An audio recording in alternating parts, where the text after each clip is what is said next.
નમસ્તે વિદ્યાર્થી મિત્રો, આજે આપણે ધોરણ 8 ગણિતમાં ચેપ્ટર નંબર 3 ચતુષ્કોણની સમજ, જેમાં આજના લેક્ચરમાં આજના સેશનમાં આજે આપણે સ્વાધ્યાય 3.3 નો 5મો દાખલો જોવો છે. તો વિદ્યાર્થી મિત્રો, હજુ સુધી આપણી સ્કૂલની ચેનલને સબસ્ક્રાઇબ ન કરી હોય તો સબસ્ક્રાઇબ કરી દો, જેથી કરીને બધાની પહેલાં તમને વિડીયો મળતો રહે. તો આજે 5મા દાખલાની વાત કરવી છે. આજે 5મો દાખલો આપણને એમ આપેલો છે, સમાંતર બાજુ ચતુષ્કોણમાં બે પાસ પાસેના ખૂણાના માપનો ગુણોત્તર. સમાંતર બાજુ ચતુષ્કોણ છે, એમાં પાસ પાસેના બાજુ જે છે એનો ગુણોત્તર આપણને આપેલો છે. પાસ પાસેના ખૂણાના માપનો ગુણોત્તર આપણને આપેલો છે કે 3:2, 3:2 એનો ગુણોત્તર આપેલો છે. તો ચતુષ્કોણના બધા જ ખૂણાના માપ મેળવો. તો પહેલાં તો એની આકૃતિ દ્વારા સમજીએ કે એની આકૃતિ કેવી હશે. તો તમને ખબર છે કે સમાંતર બાજુ ચતુષ્કોણ એટલે સામેની બાજુ સરખી હોય. ચાલો નામ આપી દઉં હું ABCD. તમને એમ થાય કે મારે ABCD નથી આપવું, મારે PQRS આપવું છે, આપી શકો, બરાબર. તમને જે અનુકૂળ આવે એ તમારે નામ આપવાનું છે. હવે આપણને રકમ આવી કીધું કે બે પાસ પાસેના ખૂણાના માપનો તમે ગુણોત્તર જે છે એ કેવો છે, 3:2 છે. હવે પાસ પાસેના ખૂણા તમે AB લ્યો, AD લ્યો, CD લ્યો, BC લ્યો, તમને જે અનુકૂળ આવે એ તમારે લેવાનું છે, બરાબર. ચાલો હું A અને D ની વાત કરું છું. પાસ પાસેનો ગુણોત્તર 3:2 આપ્યો છે, એટલે એનો મિનિંગ એવો થાય કે ધારો કે આ 3x હોય અને આ 2x હોય. ચાલો ક્લિયર થાય છે. હવે પાસ પાસેના ખૂણા જે છે એ બંનેનો ગુણોત્તર 3:2 હોય તો બંનેનો સરવાળો કેટલો થાય આપણને ખબર છે કે પાસ પાસેના ખૂણા જે છે એ સમાંતર બાજુમાં બંનેનો સરવાળો કરીએ ને તો 180 અંશ થાય, કારણ કે પૂરક હોય છે. તો ફર્સ્ટ લખવાનું કે અહીં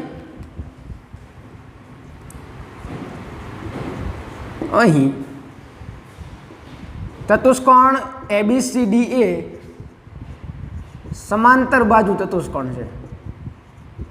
સમાંતર બાજુ ચતુષ્કોણ છે. તો બીજી વસ્તુ, ધારો કે બે પાસ પાસેના ખૂણાઓનો ગુણોત્તર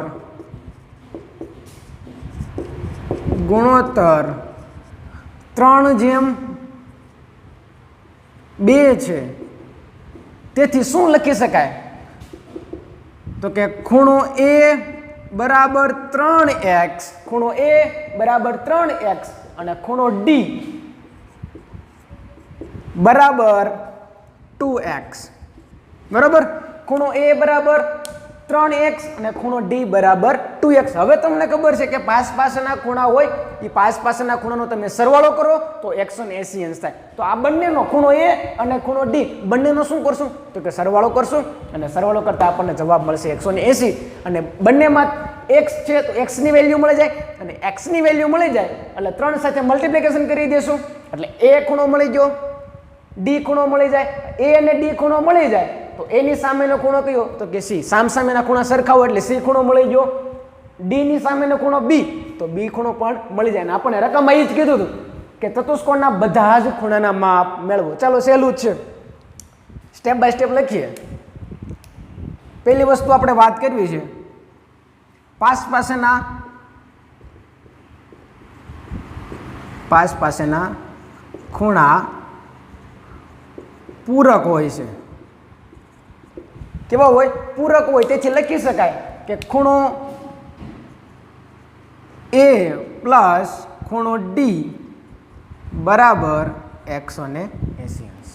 ચાલો માપ ખૂણો A એટલે 2x પ્લસ D એટલે A એટલે 3x અને D એટલે 2x બરાબર 180. ચાલો આવું તો બહુ મજા આવે. 3x પ્લસ 2x એટલે કેટલા થાય તો કે 5x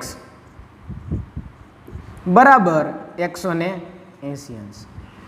x બરાબર આપણે x ની જ વેલ્યુ મેળવી, બધા ખૂણા મેળવવા છે તો x ની વેલ્યુ પહેલા મેળવવી જ પડે. તો x બરાબર 180 ના છેદમાં 5. ચાલો 5 વડે ભાગ ચલાવો. 5 તેરી 15, 15 પણ નીચે કેટલા વધ્યા 3, 0 ને નીચે ઉતારો એટલે 30, 5 6 ને 30, તો x બરાબર કેટલા મળશે 36. ચાલો x ની વેલ્યુ મળી, પણ આપણે તો બધા ખૂણાના માપ મેળવવા છે, તો ખૂણો a મેળવવો હોય તો x ની વેલ્યુ મળી ગઈ, તો x ની વેલ્યુ મલ્ટીપ્લિકેશન કરી દઈએ એટલે મળી જાય, તો કે આ છે મળી જ જાય ને. ચાલો મૂકો વેલ્યુ.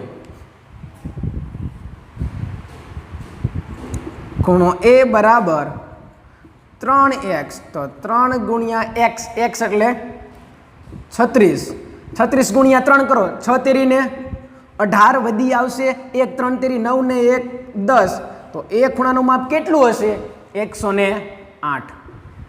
ચાલો એ મળી ગયો, d પણ મળી જશે, d બરાબર 2x, તો 2 into 36, 6 ગુણ્યા 2 12 વધી આવશે, 1 3 દુ 6 ને 1 7 એટલે 72 72. તો a અને d ખૂણો મળી ગયો, તો હવે a ની સામેનો ખૂણો કયો, તો કે c. જેટલું a નું માપ હશે તેટલું c નું માપ હશે, જેટલું d નું માપ હોય તેટલું જ b નું માપ હોય. શું કામ? તો કે સમાંતર બાજુ ચતુષ્કોણ છે ને એના ગુણધર્મ આપણે ભણી ગયા કે સામસામેના ખૂણા સરખા હોય, પાસેના ખૂણાનો તમે સરવાળો કરો તો 180 અંશ થાય, બધી વસ્તુ તમને ખબર જ છે. ચાલો એના પછી સામસામેના ખૂણા, સામસામેના ખૂણા હોવાથી a બરાબર c અને d બરાબર b. ચાલો એની વેલ્યુ કેટલી છે, તો એની વેલ્યુ 108, ખૂણો a બરાબર 108, તો c ની વેલ્યુ પણ કેટલી થાય 108. ચાલો રેડી, a અને c ની બંનેની કમ્પ્લીટ થઈ ગયો. હવે d ની વેલ્યુ, તો કે d ની વેલ્યુ સાહેબ 72 72, અને b ની વેલ્યુ તો પણ તેના જેટલી જ થાય, તો b બરાબર પણ શું આવશે 72. તો વિદ્યાર્થી મિત્રો આપણને રકમમાં એ જ વસ્તુ કીધી હતી કે ચતુષ્કોણના બધા જ ખૂણાના માપ મેળવો. રકમ ચેન્જ કરે, 3:2 ગુણોત્તર છે એની જગ્યાએ 2:3 કરી નાખે તો પણ મેથડ તો આ જ, બરોબર. કન્સેપ્ટ તમારો ક્લિયર હોવો જોઈએ, મેથડ તમને આવડતી હોવી જોઈએ. રકમ કોઈ પણ રીતે ચેન્જ કરે, 3:2 ની જગ્યાએ 5:2 આપી દે, કોઈ પણ ચેન્જ કરે, તો આ જ મેથડથી તમારે દાખલો ગણવાનો છે કે પાસેના ખૂણા હોય તો બંનેનો તમે સરવાળો કરો તો 180 અંશ થાય. x ની વેલ્યુ મળી ગઈ, અને x ની વેલ્યુ મળી ગઈ એટલે સામસામેના ખૂણા સરખા હોય એટલે 4 4 ખૂણા તમને મળી જશે. જોઈએ હવે એના પછીનો છઠ્ઠો દાખલો. છઠ્ઠા દાખલો શું કહેવા માંગે છે, ચાલો સમજીએ. એક સમાંતર બાજુ ચતુષ્કોણના પાસેના ખૂણાની એક જોડના ખૂણાના માપ સમાન છે. પાસેના જે ખૂણાની જોડ છે એમાં બંનેના જે ખૂણા જે છે એ બંનેના ખૂણા કેવા છે, સરખા છે. તો ચતુષ્કોણના બધા જ ખૂણાના માપ મેળવો. તો પહેલા તો એની આકૃતિ કેવી હશે કંઈક, તો સમાંતર બાજુ ચતુષ્કોણ છે અને પાસેના ખૂણા સરખા કીધા છે, તો કે આ સાહેબ કીધા છે. તમને એમ થાય કે મારે ABCD નામ આપવું છે, PQRS, તમને જે અનુકૂળ આવે એમ હું આપી દઉં છું, PQRS. ચાલો હવે શું આપેલું છે, તો કે પાસેના ખૂણાની જોડ છે ને એ કેવું છે, સરખો. એટલે એનો મિનિંગ એવો થયો કે P ખૂણો અને Q ખૂણો બંને કેવા છે, સરખા છે. અથવા તો P અને S સરખા છે, S અને R સરખા છે, Q અને R સરખા છે. પાસેના ખૂણાની જોડ કેવી છે, એક જ સરખી છે. તો લખી શકાય વિદ્યાર્થી મિત્રો. ચાલો, અને બીજી વસ્તુ આપણને રકમ એવું કીધું કે બધા જ ખૂણાના માપ મેળવો. ઘણાને પ્રશ્ન થાય છે સાહેબ આમાં તો એક ખૂણાના માપે નથી આપ્યા કે નથી ગુણોત્તર આપ્યો, તો મેળવવું કેમ, બરાબર. પણ દાખલાને તમે જોશો ને એકદમ સિમ્પલ છે. ચાલો શરૂઆત કરીએ ત્યારે વધારે મજા આવશે. કે અહીં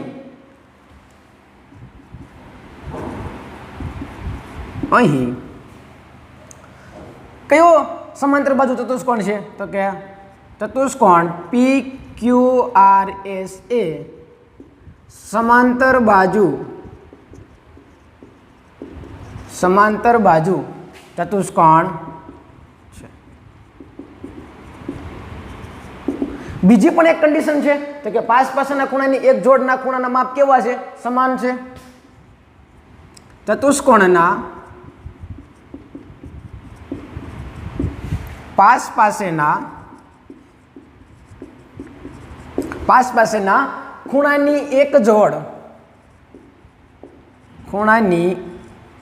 જોડ ના ખૂણાના માપ કેવા છે? જોડના ખૂણાના માપ સરખા છે. ચાલો હવે સરખા જે આપણે લઈ લઈએ કોઈ પણ, ચાલો PS લઈ લઈએ, બંને કેવા છે?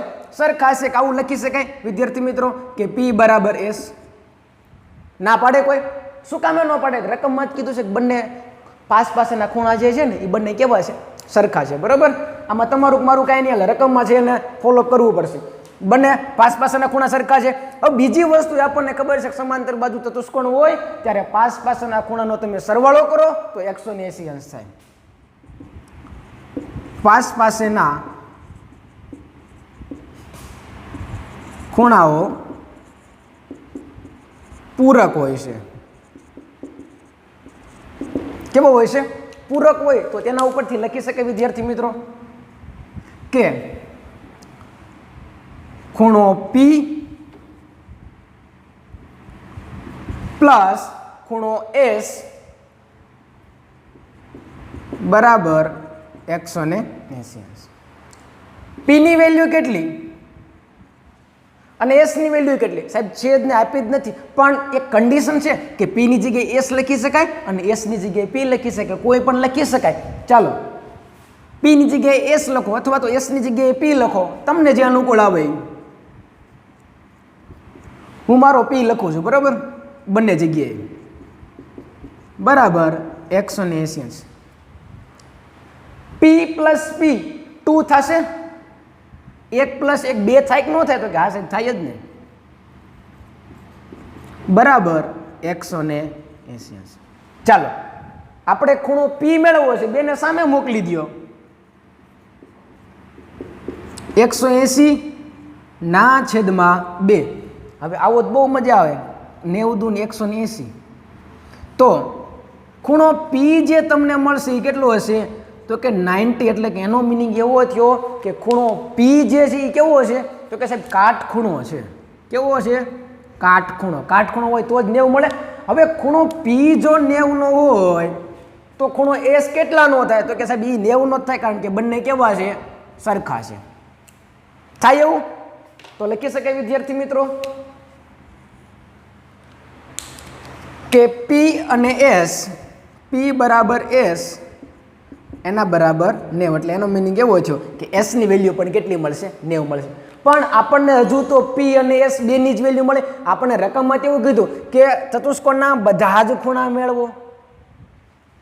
P અને S મળી ગયો તો P ની સામેનો ખૂણો R, એટલે એનો મિનિંગ એવો થયો કે બંને સામેના ખૂણા કેવા હોય? સરખા હોય. S અને Q તેમાં પણ એ જ વસ્તુ, S ની વેલ્યુ મળી ગઈ તો Q ની વેલ્યુ પણ મળી જાય. તો કે આ સાહેબ મળી જાય. ચાલો જુઓ શું આવશે? તો કે ખૂણો P બરાબર ખૂણો R. શું કામે? સામસામેના ખૂણા હોવાથી. સામસામેના ખૂણા હોવાથી. તો R ની વેલ્યુ કેટલી મળશે? 90. R ની વેલ્યુ કેટલી મળશે? 90. બરાબર. એના પછી S અને Q બંને કેવા થાય? સરખા. શું કામે સરખા થાય? તો કે સામસામેના ખૂણા કેવા છે? સરખા થાય. એટલા માટે સામસામેના ખૂણા હોવાથી. ચાલો સામસામેના ખૂણા હોવાથી તો Q ની વેલ્યુ પણ કેટલી થાય? 90 થશે. તો S ની વેલ્યુ કેટલી થઈ? 90. Q ની વેલ્યુ 90. બધાની વેલ્યુ કેટલી મળે છે વિદ્યાર્થી મિત્રો? S ની વેલ્યુ 90, R ની વેલ્યુ પણ કેટલી? 90, Q ની વેલ્યુ પણ કેટલી મળે છે? 90. એટલે એનો મિનિંગ એવો થયો કે આપેલો જે ચતુષ્કોણ છે, સમાંતર બાજુ ચતુષ્કોણ, તે કેવો હોઈ શકે? બધા ખૂણાના તમે માપ જોવો ને તો સાહેબ બધાના 90 મળે છે. હવે 90 શેમાં મળે? તો કે એવો સમાંતર બાજુ ચતુષ્કોણ કે જેમાં બધા જ ખૂણાના માપ કેટલા છે? 90 છે. તો કે આને સાહેબ લંબચોરસ નો કહેવાય? તો કે હા કહેવાય ને. તો એ કેવો ચતુષ્કોણ છે? લંબચોરસ. લંબચોરસ ચતુષ્કોણ છે. બરોબર.